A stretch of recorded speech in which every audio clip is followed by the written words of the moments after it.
Our next guest says the attitude is what made her a great law professor and an unlikely mentor. Former Notre Dame law student and Army combat veteran Chase Giacomo joins us now. Chase, what did you see over those last 2 days? Did that remind you of the professor that you know? Yeah, thanks so much for having me on. It really did. I think Judge Barrett, Professor Barrett at the time, really brought a standard of excellence to the classroom, and being respectful, understanding the material, and really just being prepared. And I think we saw that, all the rhetoric that was going around. She just stayed poised, professional, and answered the questions intelligently. And I think that's what we all expect of Judge Barrett. So you go in the Army, you go to law school after, and a lot of times when you're a mature student like yourself, you'll go visit the teachers afterwards. What was it like when you go into her office? What made her visits different?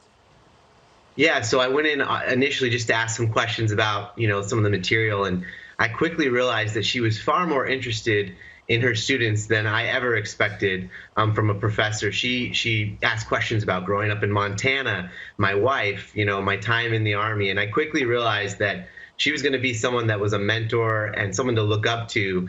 And I think that's so rare in the academic setting, to have someone.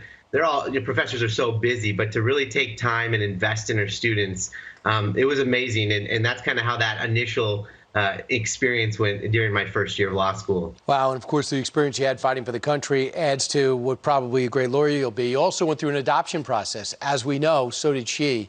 Was she interested in that part of your life?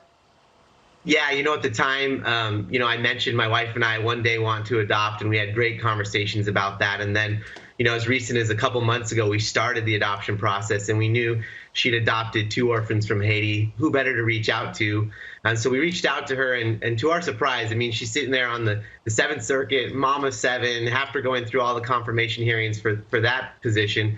She reached out to us and just overwhelmed us with resources and sharing about her experience and books she's read. And, we just felt so loved and surprised. But I guess if you talk to anybody who actually knows Judge Barrett, it's not surprising, because she really does just pour out, encourage, and love everyone in her life, even when it's selfless, even when it costs her time during her busy work schedule. And like the way it was portrayed to some of the question that she'd walk into class and say, I'm pro-life and I'm a Catholic. Did that stuff ever come out, her beliefs? Never. I was doing an interview the other day, and they asked the question, were your political beliefs different than Judge Barrett's? And I said, to be honest with you, I don't even know where she stands on those issues, because she came into the classroom and made sure we understood the different ideas, the different arguments. And as long as we were prepared, then we asked questions, we wrestled with these issues and had free discussion. She never once came in and said, this is how this should come out, this is why I think that. It was a standard of excellence, it was a respectful environment, but everybody was free to learn and discuss and throw ideas out and really try to rationalize what is the best outcome in this case, or the best reasoning to approach this text. And finally, Chase, how's law treating you?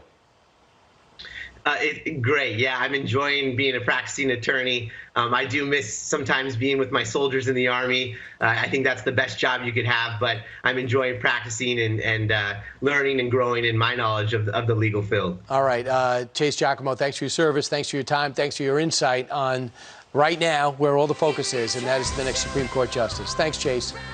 Thank you.